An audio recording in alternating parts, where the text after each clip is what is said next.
I've offered signed books to my email list and sold out of them in one email. On slow sales days, I've been able to send one email to my list of course buyers and get dozens of sales. That's the power of email marketing, and I wish that I had started it so much sooner in my creative journey. Building an email list is so powerful and something that I really wish that I hadn't put off because of how impactful it's been for both my business as an author, as well as my business as a marketing teacher here at Marketing by Shelby. So I'm doing a mini series on email marketing. Today, we're talking about the fundamentals of email marketing, what you need to know if you are new to it or starting to dip your toes in. And next week, I'll be sharing 4 tips for writing great emails that get opened. So you don't want to miss that one. So stay tuned for part 2 next week and make sure that you're subscribed so you don't miss that one. Really quick, before we dive in, I've been working on something very fun and free and useful for you. It is a free quiz on your creative marketing superpower.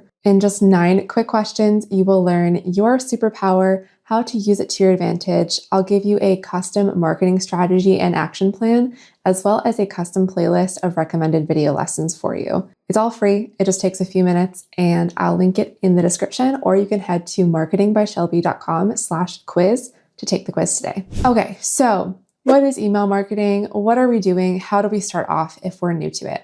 So email marketing is a way to communicate to your audience who have opted in and said yes to getting emails from you in their inbox.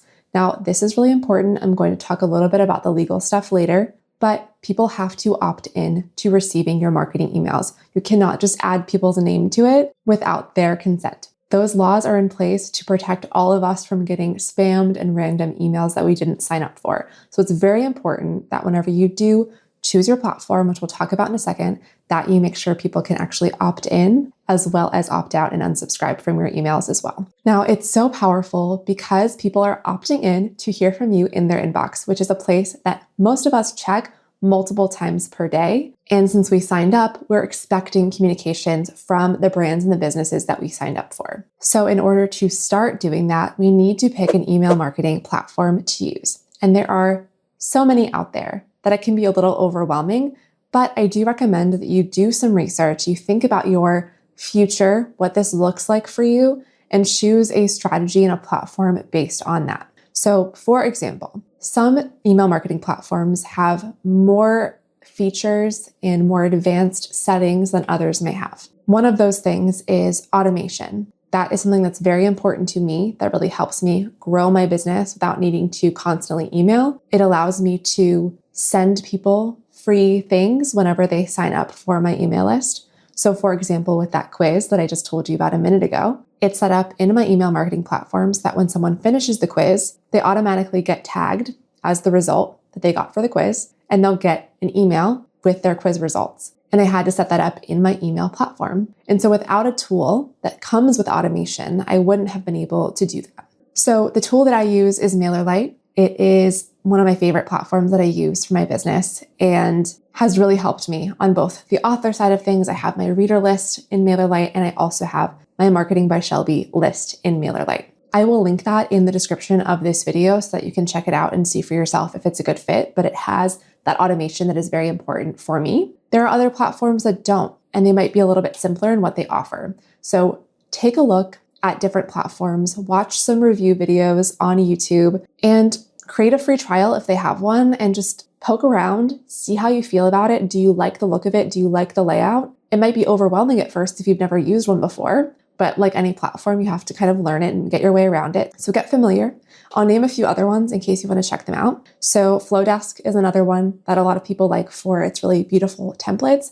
It also is a flat rate versus a lot of platforms charge you the more that your email list grows, the more expensive it is for them to host all those emails and send out all those emails. And so the price goes up. Flowdesk is a little bit different in that it is a flat rate and doesn't go up based on how many subscribers you have, at least at the time of filming this video. Another one that is quite popular with writers is Substack. And that one is quite different than a traditional email marketing platform. It's more of a blend of a blog and social media and a newsletter, but you can monetize it, which is a feature that a lot of people enjoy. And they also allow for better discoverability than a lot of other platforms. So for example, with my email marketing platform, MailerLite, it's up to me to grow my list. They're not helping me in any way. And I'm not saying that Substack necessarily takes on that responsibility to do so, but whenever you go onto Substack, you can see recommendations based on what you're subscribed to. They'll recommend other similar newsletters that you might enjoy. And so that can help you grow your subscriber list in that way. MailChimp is another one, and I could keep going on. There's so many out there, and it's up to you to just do that research and see. Another place that you can look is with your website host as well. So for example, I use Squarespace for my website, and they have an email marketing tool. Same with Wix, popular website builder, they have an email marketing tool. Now, I don't feel that these are the best and the strongest to use. So if you're just starting out and you want to use something that you already have, go for it. You might decide in the future, like I did whenever I started off using Squarespace's tool, that it did not have what I needed. And so I ended up needing to export my subscribers and move them over to a new platform, which wasn't too bad, but the bigger your list, the more complicated it can be. So I prefer to start off with what I want to stay at long term. So I'm really excited because I'm working on an email marketing course. My community has been asking for this from me for a while. So it's happening. If you're watching this video before mid-April-ish, I'll link the waitlist for you in the description. It's marketingbyshelby.com/email. Get your name on the free waitlist, and you'll be the first to hear about it when it's open, and you'll get a special discount for being on that waitlist. If you're watching after it's come out, you can head to my website, marketingbyshelby.com, and check it out there, and I'll make sure it's linked in the description. So we have our platform. The next thing we need to do is create a way for people to actually sign up. So typically this will look like making a form that you can embed onto your website or send people the link, and they can then add their name and sign up. Again, with that opt-in checkbox for them to be able to know that they are getting put onto your marketing emails list. One of the best ways to do this is to offer some sort of freebie or lead magnet. If you've been watching my channel for a while, you'll hear me mention them. I have a page of freebies that people can sign up for, and when they sign up, they're added to my email list. So it's a great way to grow my email list while providing them with value. No matter what type of creative you are, an author, an artist, a musician, a photographer, a maker, or Etsy seller of some sort, no matter what you're doing, you're selling a product, there's some sort of lead magnet that you can have to attract people to your list. Now, sometimes the theme, the contents of the newsletter can be enough to get people to subscribe. Maybe you offer a weekly roundup of trending audios. I've subscribed to people that have offered that before. They're keeping up to date with social media trends. That's something that I'm very interested in. So that's all I needed to know to sign up. I'm subscribed to others who send out weekly or monthly recipes for me that are tailored to, I need easy, quick dinner recipes. And so that interests me, so I sign up. So it's not necessarily an extra freebie or bonus. It is just the content of those newsletters interests me. And then they have courses, they have products, they have cookbooks that they're selling. And so in between those emails, they're also selling to me. And that's okay because I've opted into it and I know what to expect from them. So when it comes to creating a free resource or bonus or lead magnet for your email list, think about your target audience and what they might be interested in. We really want to attract our target audience that is perfect for our products here and not just a random bonus that could maybe apply to anyone and interest anyone, because then we don't have a curated list of people who will open our emails and engage with them, which is so important. So my example as a self-love poet and author is I offer a free download to a poetry print that I created. It's one of my most popular poems. I know that it resonates with my audience. And so therefore I offer that as a bonus, as well as some self-love affirmation cards that they could download. Very self-love focused because I'm looking for people who are interested in that topic. So you create your lead magnet, you make a form so that when people sign up for your lead magnet, they're added to your list and they get that lead magnet into their inbox. And then it's about selecting a cadence that you can actually stick to and telling your subscribers about that.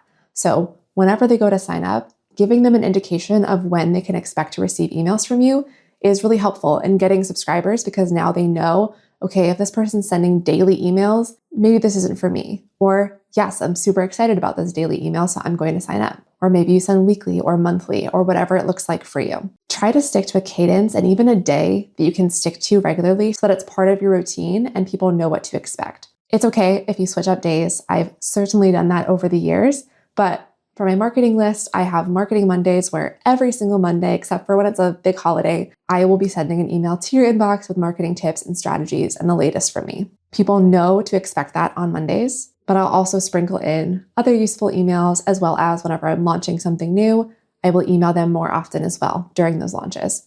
And I do the same for whenever I launch a new book to my reader list as well. So we've picked our platform. We've made our lead magnet that is exciting and tailored to our audience. We've decided what really are we doing here with this email list? What are we going to include? And I'm going to talk about that more in part 2 next week. So stay tuned for that. And we've selected a cadence that we can stick to, put it into your calendar, and be able to write a weekly or bi-weekly or monthly email to our list. So now let's talk real quick about some of the legal stuff about having email marketing into our strategy. The first is that we have to be able to unsubscribe with the click of a button. Always make sure if you're sending a marketing email that there's an unsubscribe button at the bottom so that people can exit your list. This is built into email marketing platforms. So if you pick one that doesn't happen to have it, they're not necessarily following the guidelines. So make sure you pick one that has one click unsubscribe and people can get off your list if they want to. We don't want people to stick around if they're not interested anymore. And so that's really important. Another thing to know is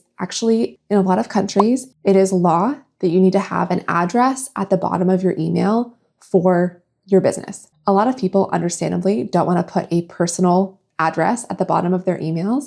And so what I recommend in that case is getting a virtual business address, which is typically pretty inexpensive and allows you to just have an address you can use for your business. You can't really receive mail there, or a PO box if you want to be able to receive mail and it's at a physical location, you have that address that you can include at the bottom. That's personally what I do as well. Lastly, I mentioned this, but just to reiterate it, we can't add people without their consent. So if someone is purchasing from you or signing up for a lead magnet, there should always be a clear checkbox for people to tick and say, yes, I want to sign up for your emails, for your marketing email specifically. All right, so these are the email marketing fundamentals for you. If you'd like to get on the waitlist for my course, which is going to dive into writing amazing emails, going to give you templates for emails, and the step-by-step to creating your email marketing strategy so that you can make sales from your emails, the waitlist is marketingbyshelby.com/email, and you'll be the first to know about that new course when it launches. Thank you so much for watching this video, and I will see you in the next one. Bye.